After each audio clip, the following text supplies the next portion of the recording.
Seguimos en Informe Extra. En España, un tribunal de Madrid ha citado a Begoña Gómez, la esposa del presidente de gobierno Pedro Sánchez, por un caso en el que se encuentra imputada por los delitos de tráfico de influencias y corrupción en los negocios. Vamos con el informe.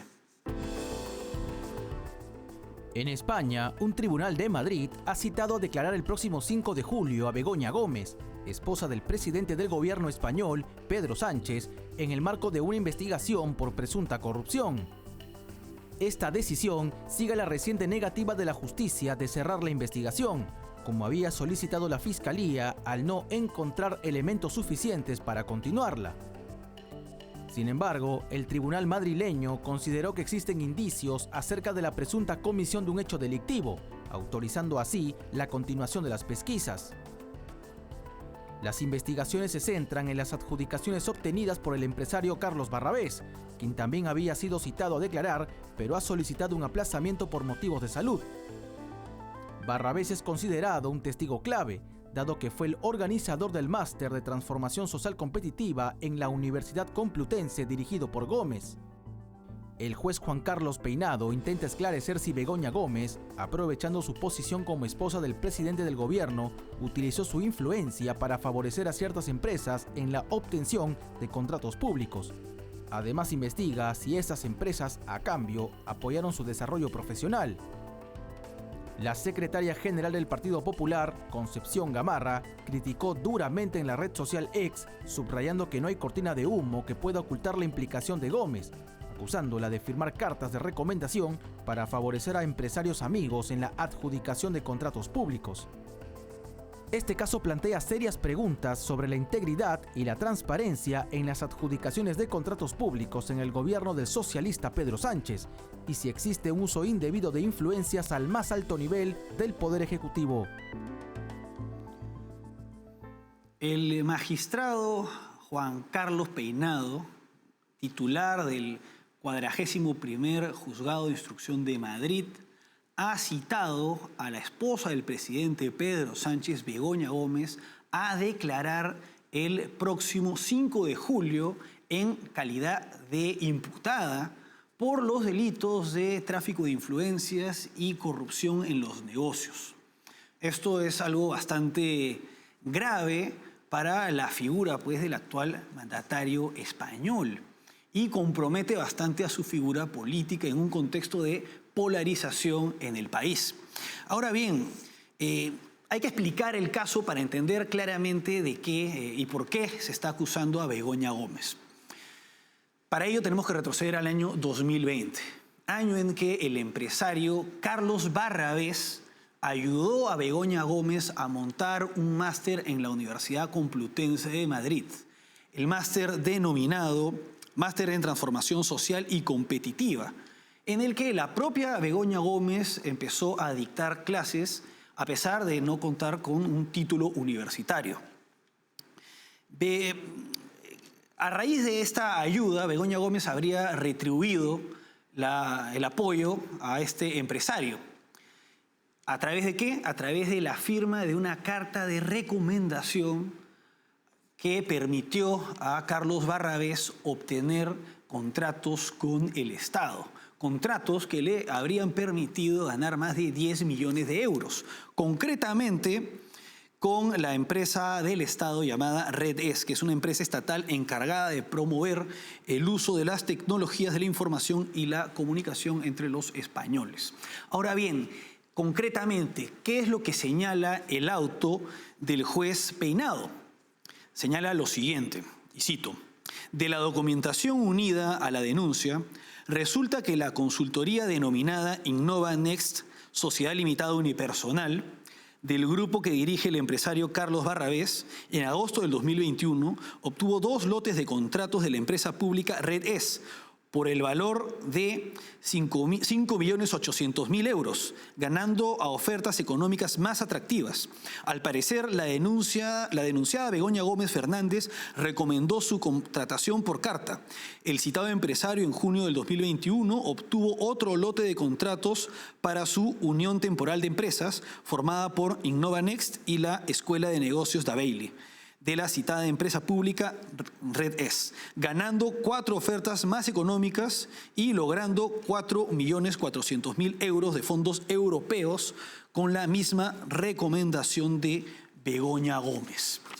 Esto está llevando a que la propia Fiscalía de la Unión Europea haya consultado y solicitado documentación al juez Peinado para determinar si corresponde también, a través de esta instancia, investigar a la esposa del presidente Pedro Sánchez. Ahora bien, ¿quiénes presentaron la denuncia? La denuncia admitida por el juez Peinado fue presentada por el colectivo de funcionarios Manos Limpias, un colectivo que es calificado por la izquierda española de ultraderechista. Sin embargo, también han presentado en su momento denuncias contra personajes que nada tienen que ver con la izquierda española, como por ejemplo la infanta Cristina, hermana del rey Felipe VI.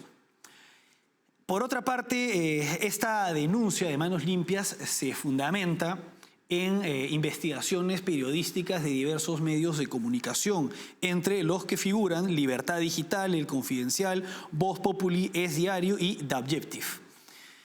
Estos medios de comunicación son calificados por Pedro Sánchez como la fachoesfera. Es decir, que según su lógica, los medios de comunicación que investigan a su esposo y lo cuestionan son, de alguna manera, fascistas. Begoña Gómez, además, está involucrada en otros casos. A través del empresario Carlos Barrabés se contactó con la empresa Globalia, un holding dedicado a el transporte y el turismo. Y bueno, Begoña Gómez trabajaba también en IE African Center, una empresa que fue auspiciada por Wacalúa, que era una filial de Globalia.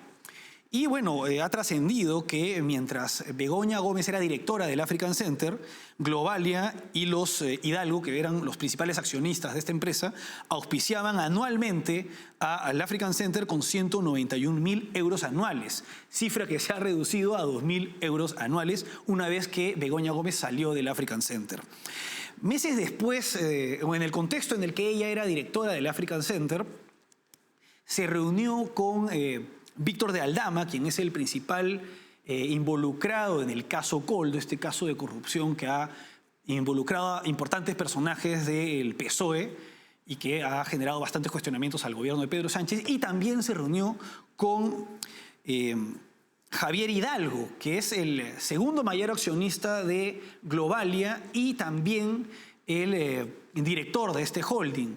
Meses después de esta reunión con Begoña Gómez, Globalia, holding que había auspiciado la empresa en la que trabajaba Begoña Gómez, fue ayudado por el gobierno de Pedro Sánchez. Concretamente, el gobierno de Pedro Sánchez aprobó un rescate financiero de más de 600 millones de euros para Air Europa, empresa perteneciente a Globalia. Para finalizar, como se puede apreciar, Begoña Gómez tiene varios casos en los que es completamente legítimo, por los cuales es bastante legítimo que se le investigue, además de haber trascendido que es propietaria de más de 10 inmuebles valorizados en más de 10 millones de euros. Es absolutamente legítimo que se le investigue judicialmente y también que diversos medios de comunicación cuestionen, critiquen y opinen acerca de la situación de la esposa del presidente de gobierno.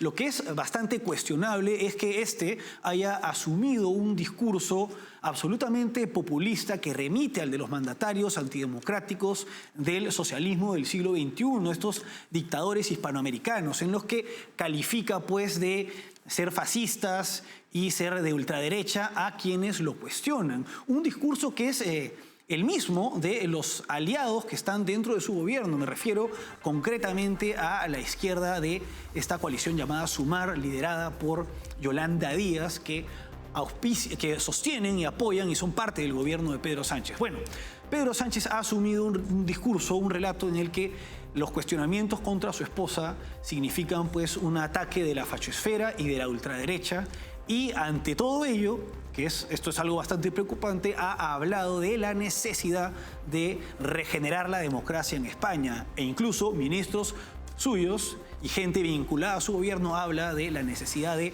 democratizar los medios de comunicación y el poder judicial. Vamos ahora a una pausa y regresamos con el Medio Oriente, donde se están registrando bombardeos y ataques entre el grupo terrorista libanés Hezbollah y el Estado de Israel.